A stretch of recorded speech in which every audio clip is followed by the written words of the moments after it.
All right, you're watching Act TV. Joining me now, Greg Palast, investigative reporter, as I promised at the very beginning. Greg, thanks for joining us today. Appreciate it. And glad to be with you again. You must be very busy.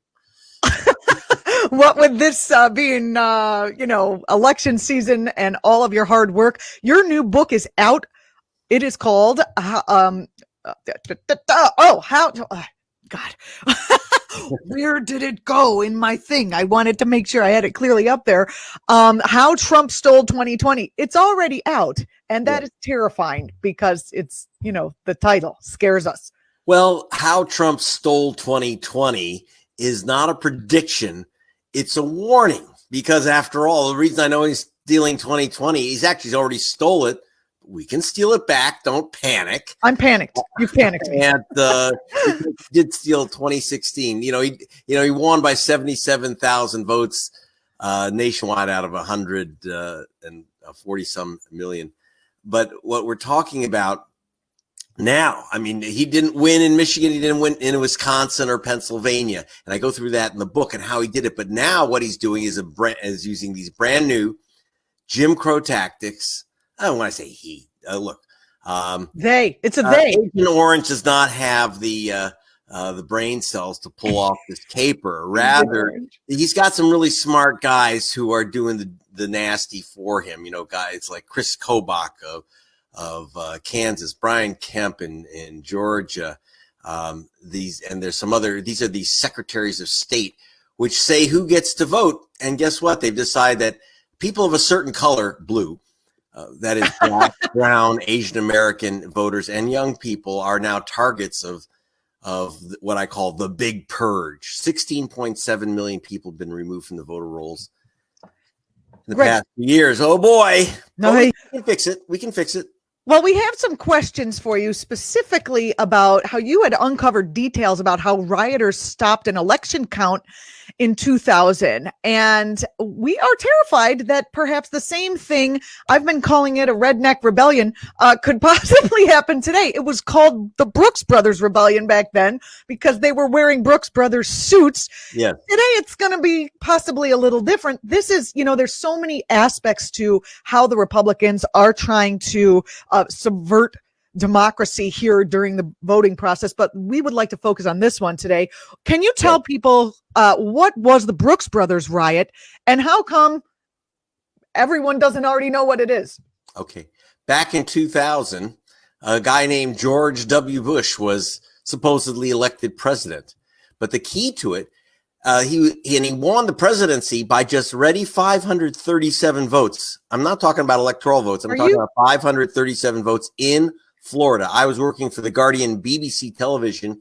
I investigated, but one of the keys to this so-called victory by Bush was a guy named Roger Stone. Heard of him? Yeah. Okay, so remember, Agent Orange has just sprung him from the can. He's not in prison. Why? Because back in 2000, he led this riot. There's a photo of it. He led this kind of riot of highly paid consultants who went into the Miami-Dade clerk's office where they're counting the ballots. Remember, it's down to a couple hundred ballots who will be president of the United States. And they were counting one of, are you ready, 178,000 ballots that did not get counted. They had to be counted by hand. And these guys were going berserk, trying to break windows, smashing up furniture, etc. So they stopped the count because it was too dangerous for people to work there. And Catherine Harris, I don't know if you remember her, Cruella de Vil, Cruella said, that's it. She was Secretary of State in charge of the vote. She was also, interestingly, head of the George Bush for President campaign. Now, what does this mean? She just said, okay, the vote is over. She's in charge of voting in Florida at the time. She certified the election. The election was again certified by the Florida legislature that Bush had won. Gore went to the Supreme Court, his opponent, and said we should continue to count all the votes. And the Supreme Court hit Gore and America over the head with its gavel, 5-4, choosing George Bush as president. Now, what's the lesson here? This time it won't be Brooks Brothers suits. It won't be guys screaming and hollering that you see. No. It's going to be a bunch of schmucks in No Hawaiian shirts. Those are the Boogaloo Boys. And then there's, if you look at that Zach D. Roberts photo there from our team, who is embedded now with the white supremacists, and you see the Nazi insignia, tattoos, etc. This is not Brooks Brothers, as you can tell. It's a very different style. And what's worse is that this type of threats, violence could get worse. It could be Molotov cocktails, crowbars. Remember, Zach, also from the Palast Investigative Fund, our photographer, took the photos of that African-American school teacher being beaten nearly to death with iron rods and boards. This type of thing starts happening, they're going to the idea will be to shut down the vote count. Now, why does that matter? We don't vote for president, Julianna. We vote for something called electors to the Electoral College. You know, the person with the most votes for Senate in Florida will become senator, but the person with the most votes for president doesn't become president. They have to have electors. Now, the electors have to be certified in Florida 8 days after the election, November 11th. So there's enough time for the electors to ride by horseback to Washington for the Electoral College. You remember this? It's nice that we've really, kept up with the times. So all we may have 6 million mail-in votes in Florida. If they stop, most of those will be Democrats. 60% of Democrats say they're going to mail in, about 20% of Republicans. So if you stop the count of mail-in ballots, which is what I expect them to do, you will either be stopping it where Trump is the winner, or if it's a crush for Biden, they'll say, well, Biden, even though Biden is temporarily, they'll say he's temporarily ahead, but there's so many fraudulent votes. There's so many uncounted ballots. There's all this violence in the streets. We can't certify anyone. Now, follow this. Florida doesn't certify its electors. Same Mayhem, Boogaloo riots, Proud Boys, white nut cases, and Republicans in $1,200 an hour Republican lawyers, not wearing their Hawaiian shirts, but they might as well. And they'll be challenging every mail-in vote that they can. Not only will that, 3 million mail-in votes were successfully challenged, not counted in 2016. 3 million. Now, if they pull this off this time, where they stop the count and stop the confirmations by the state legislature, so you're going to have these Republican legislatures, even if Biden wins Michigan or Biden wins Florida, they'll be tempted to say, we can't certify this vote. Now, what happens if no one gets 270 votes at the Electoral College? The answer is it goes to the House of Representatives. This has never happened in America, where we use what's called the 12th Amendment to the Constitution.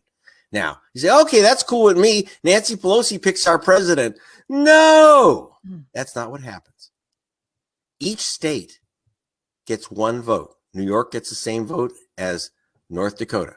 Oh, no. And there are 26 Republican delegations, 26 Republican delegations. That's a majority. If it works out, one state, one vote, Donald Trump will be reelected by this method. Okay. 12th Amendment. And by the way, he said so. Just so you know, people weren't paying much attention. Trump himself said this election will go to the House of Representatives. Obviously, his team has tipped him to the plan. The only way it gets to the House of Representatives, no one gets 270 votes. How does that happen? Riots, mayhem, madness. And by the way, part of the madness is don't mail in your ballot. That's show up roulette with your vote. If you've mailed it in, fine, great. But if you haven't mailed it in, go into the polling station, surrender it as they call it, and vote in person, so that there's a much likelier chance your vote will not only be counted, it won't slow up the process of certifying the election. So, Greg, do you think people can get their mail-in ballot, fill it out, and then hand it in at the voting place? That would be faster than standing in line for 18 hours with people who might have COVID? That's what I'm doing. But of course, I'm in California. I'm filling out my mail. Everyone in California gets a mail-in ballot. On the left coast, California, Oregon, Washington, Utah, Colorado, Nevada, and Hawaii, mail your ballot, everyone a ballot automatically. You can be pretty confident of those ballots. What I worry about is America, which is not the left coast. It's Florida. Florida. It's Florida, it's Ohio, it's Michigan. And so I would definitely, first of all, if you haven't requested a mail-in ballot here in mid-October, don't request it now. You won't get it. Too late, right? You won't have time to get it back in. And that's important to understand. 1 out of 10 people who request a mail-in ballot never get them or don't get them in time to mail them in. 1 in 10. Now, if we have 60 million mail-in ballots, and that's a low estimate, 1 in 10 means 6 million people will not get their ballots. If you're wondering why you see those lines in Georgia and other places, why do you see them? I can tell you right now, because I've been working in Georgia. The answer is that people ask for their mail-in ballots, didn't get them, including, by the way, the husband of the head of the ACLU asked for his ballot 45 days in advance, didn't get it, so he had to wait in line. Now, by the way, while you're seeing long lines, and there's going to be lines everywhere, midweek, if you vote early, most places, it's pretty darn empty. Like Wednesday at 8 a.m. Yeah, do not, by the way, don't wait till election day if you can at all avoid it. And if you're waiting for that mail-in ballot, you have to go in, and you haven't received it yet, it's now mid-October, you better go into your county voting office and pick it up. Or you're going to have to wait in line. But if you wait in line on election day, it's going to be hours. With some guy in a MAGA hat, no mask, and he's coughing on you. On your ass. Yeah. I want to break down some of this stuff a little bit more. And thank you so much. You've made this interview very easy. Everything I asked you or was going to ask you pretty much already answered, except for a bit of the terror around this situation. Yes. Okay. So is there evidence that President Trump, other than his comments, stand by and be ready or whatever the hell he said during the debate? Stand back and stand by. Stand by for what, Mr. President?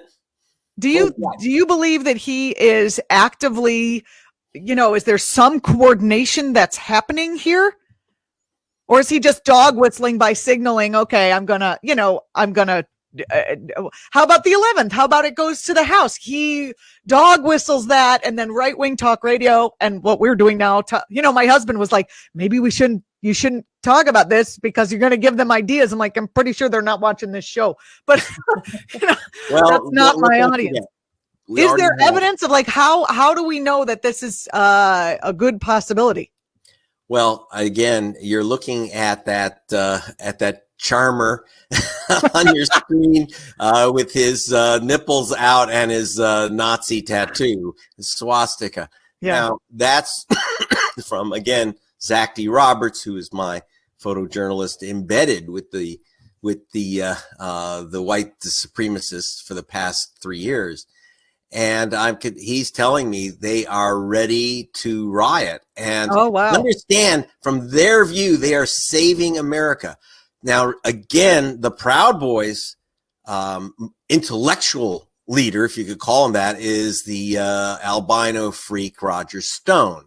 And I can tell you, because I've seen Roger Stone's emails to Randy Credico. I'm actually friends with Randy Credico. Yes, I know you are. The guy's a stand-up comic and a radio host, but he's known Stone for years. And Stone, and he's the one that put Stone behind prison bars for several minutes. But I saw the emails threatening to kill him, kill his dog, choke him, destroy him. And this is the guy who has gone into hiding. Boys. He's gone into hiding. Yeah, if you think Roger Stone is nasty to a stand-up comic, imagine what he'll be to the rest of us. Now, what happens when Roger Stone issues a tweet to the Proud Boys that there are 100,000 ballots from Venezuela in the Tallahassee post office? In how many minutes will that post office be in flames? Has this happened? Or, I understand from your article. I'm going back to the 2000 race when Stone was actually what was much more subtle, but he didn't have the Boogaloo army. He didn't have QAnon. He didn't have the nutcases. But important, remember, these people think that they're saving us from millions of foreigners sending in mail-in ballots, that the votes are fraudulent. So they create mayhem so that you end up with the legislature saying, well, there's mayhem in the streets. The ballots can't be counted. The post office on fire. People have put out phony drop boxes. We don't know where these ballots have gone. What if people start putting, just putting a little lighter fluid and setting these boxes on fire? No, I'm not making suggestions that these guys haven't thought of. Remember that they are violent, they're dangerous, they are killers, and this is no joke. Okay, Zach took some of these photos. There was in one photo where there's a gun in his face while he's taking the photo. He didn't care. Now, so what I'm telling you, these guys are armed, they are violent, and they are believers that America is being stolen from them by these foreign ballots coming in. And understand that's a really dangerous thing. They can try to stop the vote. I'm very concerned about violence. I am also concerned about violence. You suggested that I have two lines of questioning here. One is you use the word martial law, which is something that the right is always talking about. Obama's going to make martial law. Somebody's going to make martial law. And you use that word in connection with the potential events of this uprising on November 3rd. What does that look like? Well, is that only in the state where it's happening, or what are we talking about? I think that the Civil War begins November 4. Remember, we are this is not a one-day election. We're going to be fighting over these ballots for 1, 2, or 3 weeks. If it gets more than 3 weeks, we're not going to have certification for the Electoral College. And I think that's what they want. And when we talk about martial law, don't forget, we've already had practice run here in Portland and Chicago where Trump ordered the feds in to start snatching people in unmarked cars, kidnapping them. It was like Argentina during the Perón Wars, the dirty wars. And remember, they didn't use National Guard because they know that the brothers aren't going to shoot the brothers, and they're not going to use the army. They were using ICE patrols. They were using special federal marshals. And this is what I'm very much worried about, that we will have. That was effectively martial law, where you have the federal government move in Portland. That was practice run. You have to look at that as a practice run. So what happens when you have mayhem in the streets in Tallahassee and Miami and Milwaukee and Detroit, where there's a fight over the votes in Michigan, in Wisconsin? I see this, and I'm very concerned. If you obviously see this as an investigative journalist, the FBI must see this. Any of these groups, are they planning on doing anything to stop this white man's rebellion? Like, tell me. Well, as you know, Christopher Wray, the head of the FBI, said that the real danger in America is not Antifa, which he says is an idea, not a group. He says our real danger is white violence, these white supremacist violent groups. That's the danger. But remember, he is not commander in chief. He's merely the head of the FBI. Think about how bad things have gone when we have to rely on the FBI to protect us from our own president, by the way. Yeah, that's not going to work, right? This is a problem. So we have to protect ourselves. One is not take the bait. The one thing that these guys would love is if we respond to violence with violence, because that allows martial law, effective martial law, lockdowns of the cities, curfews, all the things that are going to stop the vote. The vote count. Remember that they're going to be taking ballots and coming up with ways to disqualify ballots. Remember, 1 in 5 mail-in ballots is never counted, half because they're never received. But we have about 1 in 8 ballots which are ultimately mailed in, which are rejected. Scotch tape to seal a ballot. A friend of mine just said, I just mailed in my ballot. He said, I put Scotch tape on the ballot to make sure no one plays with it. And then he looked at me and said, so I just lost my vote. I said, yeah, you just lost your vote. And if you use a red pen, if you didn't fill in a bubble properly, my sister's a lawyer. She lost her mail-in ballot because she didn't properly fill in a bubble. In most states, you can check if your ballot was received and counted.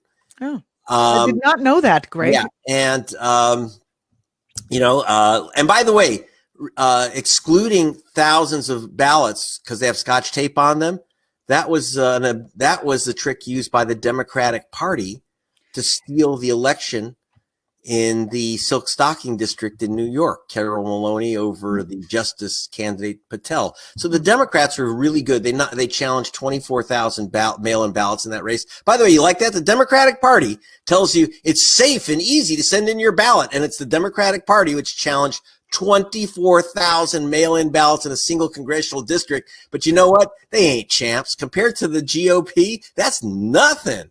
That's nothing. Talk about the aftermath of what is the aftermath we're looking at if a coup like this, which I think it can be safely called a coup, happens. Well, two things. If Trump wins through the 12th Amendment, that is, there's mayhem in the streets, there's no certification of votes, goes to the House and he wins with, then he's technically constitutionally reelected. What will happen? I don't know. The Democratic Party's history is to grab his ankles and praise the once and future king. So I don't count on Democrats to save you or save your vote or save our democracy. You save your democracy. It's up to us. Now, does that mean violence? No. What it means is right now, anyone who's young enough and healthy enough, you're going to sign up as a poll worker. You can get up to $700 a day in some states, usually 200, and you're going to need to be there more than one day. Does this matter in every state, or are we talking like every state? We don't have enough poll workers. 55% of all poll workers, more than half, are 60 and above traditionally. That's people at risk. So they can't get older people who normally man the polls to man the polls. You need young people. By the way, most states you can be just 16. You don't even have to be old enough to vote, which is 18. So please sign up as a poll worker, but sign up as a poll watcher. This is what remember what Trump told his boys to do. He didn't, people are worried about intimidating voters standing in line. That's BS. That's not going to happen because these guys are bullies, and like any bully, someone is threatening, someone will punch one of these guys out and they'll run away crying to their mommies. They're bullies. They wouldn't worry about them. About intimidation of voters. What I'm worried about is intimidation of poll workers and people trying to count the ballots. And part of it will be what our crazy laws allow, which is anyone to, for example, challenge a signature. In 2016, 141,000 mail-in ballots were rejected because someone challenged someone's signature. Now, we don't have 141,000 people committing felony forgery in the United States. They didn't arrest anyone, but they threw out 141,000 ballots. Now, this time, multiply that by 10. 1.5 million ballots are going to be tossed out because some jerk in a Hawaiian shirt is saying, I don't like that signature. So we need people in there to say, you are not expert. You cannot challenge that signature without good grounds. You can't say, no, we're not going to count that vote because there's Scotch tape on it or someone used a red pen. You have to go. We need people inside to protect the vote from these guys challenging the vote. And plus, back in 16 in ancient history, 925,000, that is just short of 1 million provisional ballots were never counted because someone said those are illegal voters.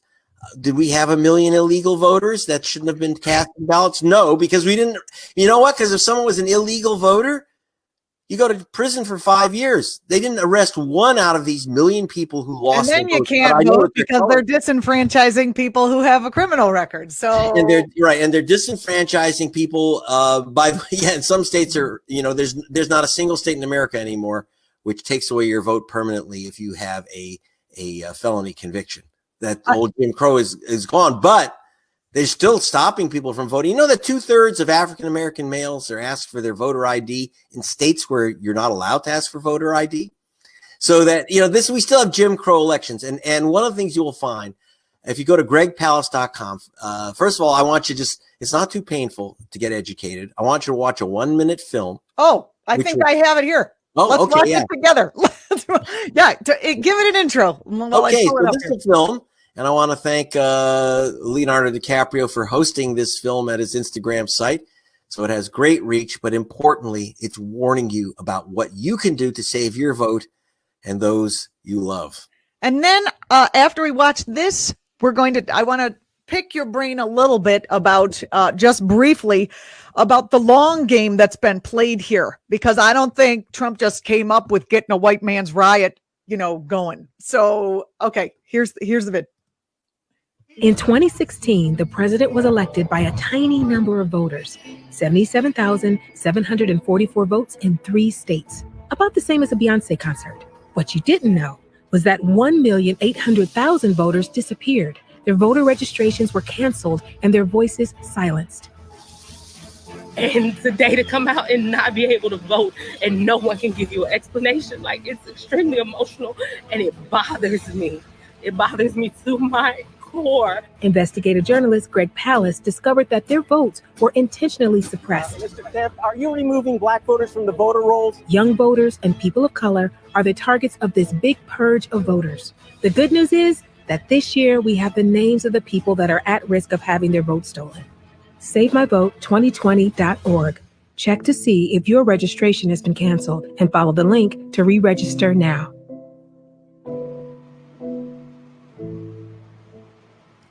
And there's still time to do this, right? There's still time to check, click the link.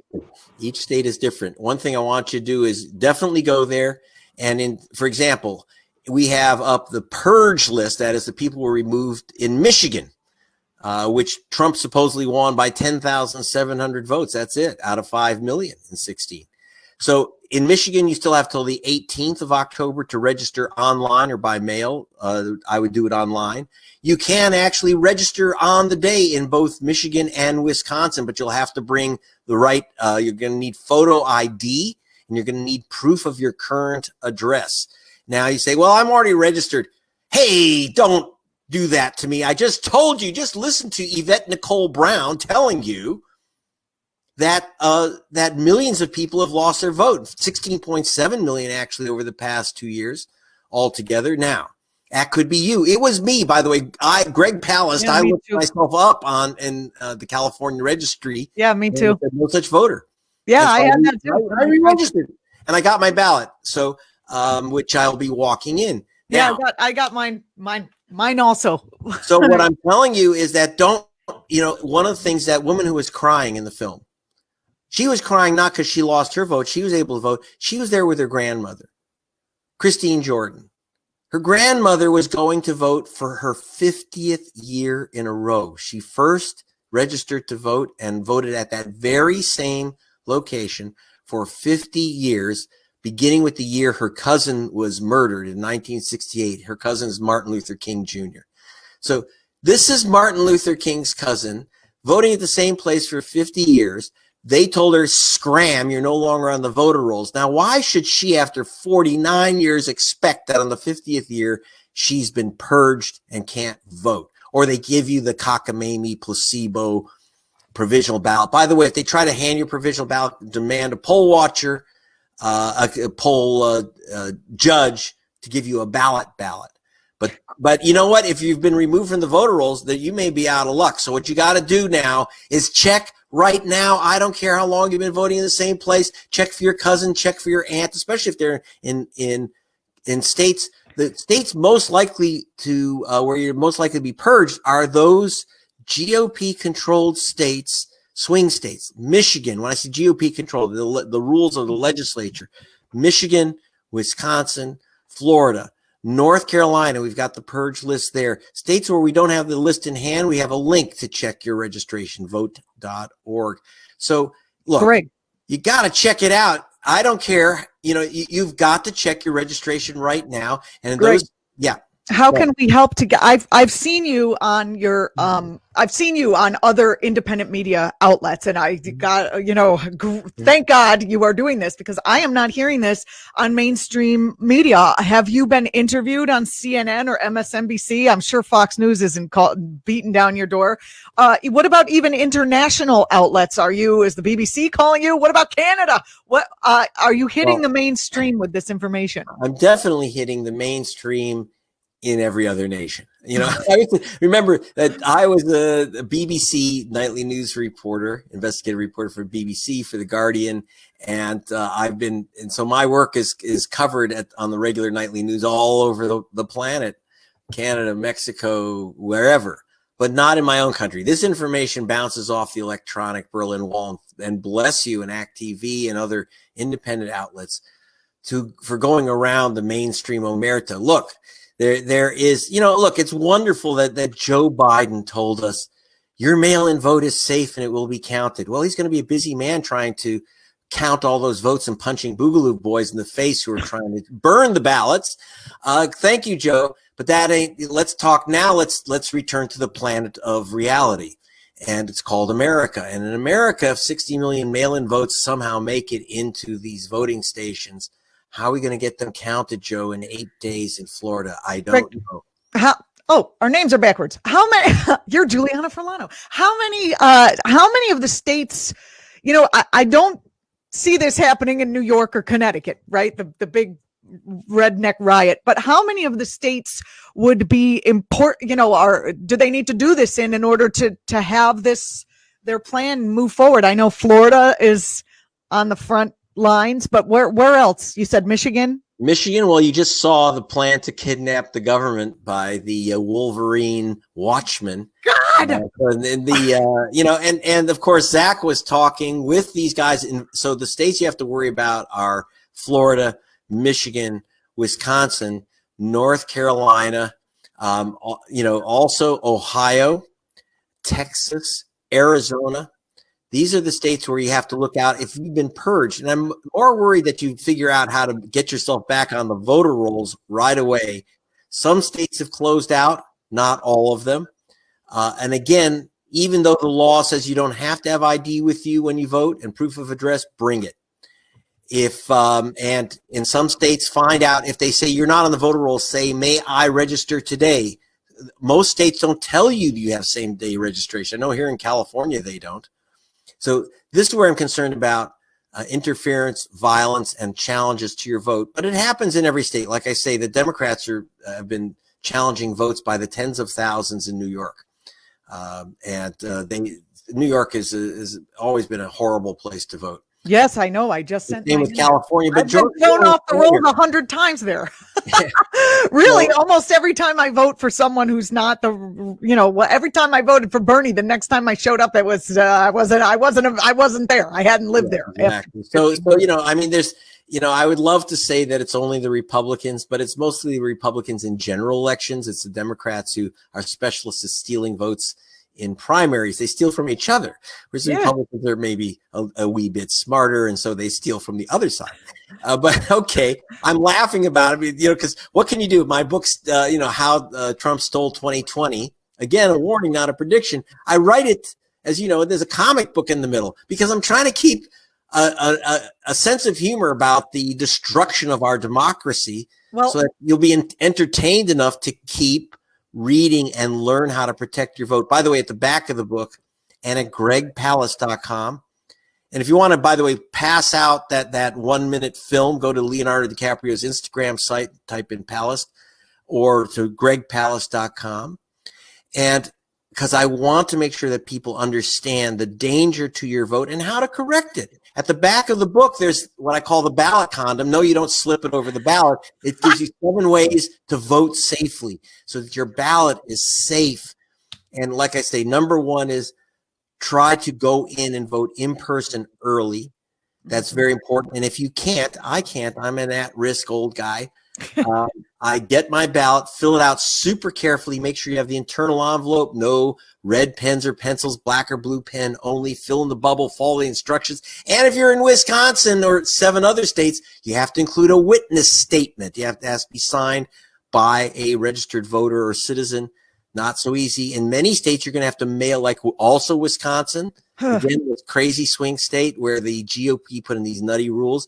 You're going to have to include a photocopy of your ID if it's the first time you're voting by mail. In most cases, you're going to have to put in a photo ID. And if you're a student, do not include your student ID if it's from the University of Wisconsin. You are scaring the shit out of me, Greg. Yes. I was feeling good, just like last time. New York Times is like, hey, we got the numbers. Doesn't look good. And now Can I tell you something? May I remind you, Joe Biden, a couple weeks ago, they were crowing that Joe Biden was ahead in Wisconsin, in the polls by 6 percentage points.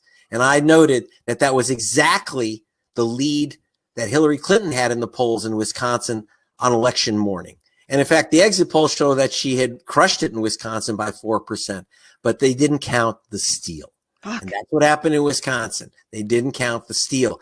And so, look, Biden, I'm not telling you whether Biden should be the president or not. I'm nonpartisan. I want the voters to pick the president. By the way, you want to pick Donald Trump for re-election? Go right ahead. That's democracy. I'll live with it. But what I don't want to see. But they might steal that, if they burn down the post office, those if are going to go too.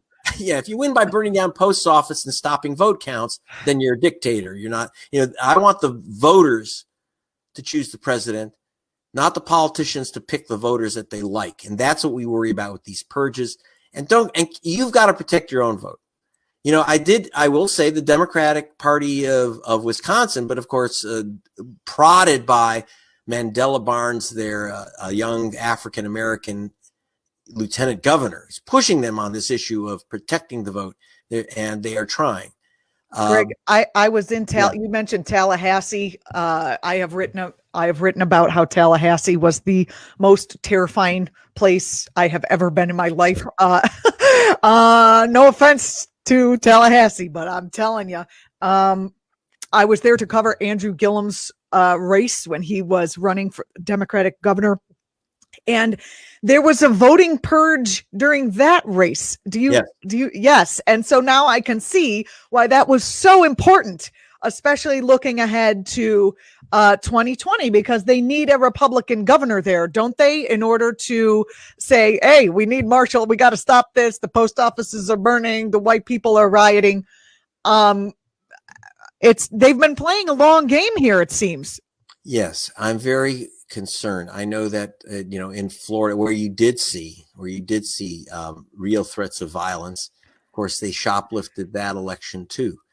But again, they've been using a new system called ERIC now in Florida to remove voters, which they're trying to do in Wisconsin, and thank God the Board of Elections there rejected it. I analyzed the ERIC, what's called the purge list, and it is overwhelmingly racist. We took first of all, we analyzed to see if people were wrongly being removed. This list is supposed to analyze people who've moved away. Now, obviously, for example, in Milwaukee, where the state Republicans try to impose use of this so-called movers list, if you don't live in Milwaukee, you can't vote there. So I asked Saquana Taylor whether she was on the list. Why are you voting in Milwaukee if you don't live here? And she said, well, I do live here. I didn't leave Milwaukee. I said, prove it. She says, well, right behind me. I was at the government building. She said, I'm on the wall. She is a Milwaukee County supervisor. Now, I don't think she left Milwaukee, but they had her down, but she was attempting to vote while black. Yeah. Same with Senator Hank Sanders. I was down in Alabama. Senator Sanders was on the ballot, but he was off the voter rolls. Again, attempting to vote while black. Because they probably just assumed he would vote for himself, so he would be a good one to purge. Yeah, they had to get rid of him. And I got to tell you that I showed that that I took a map of Milwaukee, each separate census tract marked where every single person lived who was wrongly removed from the voter rolls, compared it to the census tracts which are overwhelmingly African American, and there's an exact match. Interesting. The blacker your census tract, the more likely you are to be illegally removed, and we're talking about hundreds of thousands in a state. So in Florida, I'm very concerned that we're going to have a lot of people showing up at the polls not knowing that they've been removed. Please Greg, check your registration. Question for you, coming in from our chat. Won't Wisconsin be better this time with a Democratic governor? Yes. And well, like I say, the main thing is that you have an African-American lieutenant governor who brought me into Wisconsin, and with Black Voters Matter, we got it. He gave me the purge list. We went through it with the nation's top experts in address verification, including, by the way, who knows where you live? The post office. We hired their licensed experts, and they found out that this list was completely phony. At the same time, and I've never seen a single article about it, the a group of professors from Harvard, Yale, and Penn did a study and determined that this list was violently racist, the list that they were using in Wisconsin. So guess what? The Board of Elections, and here's a win. Thank you for bringing up Wisconsin. And this is what happens because you had the Board of Elections, which is now bipartisan and a Democratic governor, and they're saying, we are not going to use this purge list. They used my information. In fact, they've gone into court to defend against a Republican front group, which is sued to force the removal of these workers. These voters, you're talking a couple weeks before the election. They're talking about removing over 100,000 African Americans and students. That's their other group that they go after. But just because it's Democrat, no, that's not what helps. It was an African American lieutenant governor. You go to Michigan, where we had the same deal. Now, if you go to my website, you'll see the names of 313,000 Michiganders who've been removed, purged from the voter rolls. And I can tell you that at minimum, 152,000 of those voters should not be removed. Their only crime is living in Detroit and voting while black. Now, wait a minute. Wait, there's a Democratic governor, attorney general, secretary of state. These people have been they are still removing black voters like it's going out of style. And yeah, they may be Democrats, but there's no difference between a Democrat using spreadsheets against black people than a Republican using white sheets against people. Okay, so, I'm going to show I'm this. very, very concerned. So it's not about Democrat or Republican. Okay, this is a racial issue in America. And I've had tremendous hostility from the Democratic Party, the white Democratic Party. I'm being very blunt about the racial aspect of it, of Michigan, which did not want me to tell people that they'd been purged, which is refusing to return the illegally purged voters to the voter rolls. This is the so-called Democratic Party. I will say, and again, it's not that they're Democrats, because I did have a Democrat call my office, speak to our attorneys, said, I want to help you get these voters back on the voter rolls. But her name is Rashida Tlaib. And she's apparently, I guess I will take it that she's not one of the white Democrats of Michigan. No. Greg Palast, thank you so much for the work that you're doing here. And I hope that we can forward your work out to the audience. We do ask, if you're watching this video from wherever you are in the country, out of the country, that you share it widely, because as you know, time is of the essence. There is still time to go to, I share this photo right here because this is the scary part of this. There is still time. Go to gregpalast.com. Palast, and you can find all the links that you need there in order to check to make sure you're registered, and to also, you got to go see what your rights are. Re-listen to this whole interview so that you know that if they give you a provisional ballot, you want a real ballot, that you can sign up to vote on that day in some states, and all the other things that, it may not even be malice. If we have a lot of brand new poll workers at the polls, which That's hoping right. that we do, they may literally not know the rules. That's a big problem. Yes. And Yeah. it's the person behind the desk may not even know the rules. They may not even know, for example, in Wisconsin, that you can register on the day or what you need to do. People make up rules. Listen, you have to know your rights and not be angry about it, but be insistent about it. And go to gregpalast.com to stay up with the story. Thank you so much for joining us, Greg. I'm going to ask you, so that you will definitely have to agree, since I'm asking you live on the air, if you will come on with us the week of the election at some point so we can talk about the riot that's about to happen. If you put up the bail, I will show up. Thank you, Greg. We really appreciate it. I think that's where it ends. I just appreciate your work so much. You're doing what America needs. So thank you so much. And hopefully everyone watching will go out and do their part by, like, right now, not waiting till November, making sure you're on the voter roll, making sure that you can go and vote in person if you have early voting. So thank you so much, Greg. I really appreciate it. And you're very welcome. You're watching Act TV. I'm Julianna Forlano. Thanks for watching us here today. I don't even know what to say to follow this up, other than subscribe to our channel, which I say all the time. Thanks for everyone watching on Twitch and on Facebook. And I do request that you share this video as far and wide as you can, not just because, we'll go Act TV and people will be introduced. That helps. But also really because I think that the information that Greg Palast is putting out here is absolutely integral for people to know in order for them to prepare. what I'd like to do is get Professor Richard Wolff to comment on what we do after. If this riot happens and they using the 12th Amendment, hand it to Trump, or if it goes to the House of Representatives and then it gets handed to Trump, the election, what do we do afterwards? My thought is that what Richard Wolff would say is that we have a general strike, and that is going to be very, very tough on the economy and on each person. So I suggest preparing for that now. There's a lot of doomsday prepper videos out on the internet. Go take a look. Anyway, thank you so much for joining us. I'm Julianna Forlano. I'm all worked up. I will see you next Monday when hopefully nothing horrendous has happened to you or your family or our nation in the meantime. God bless and take care.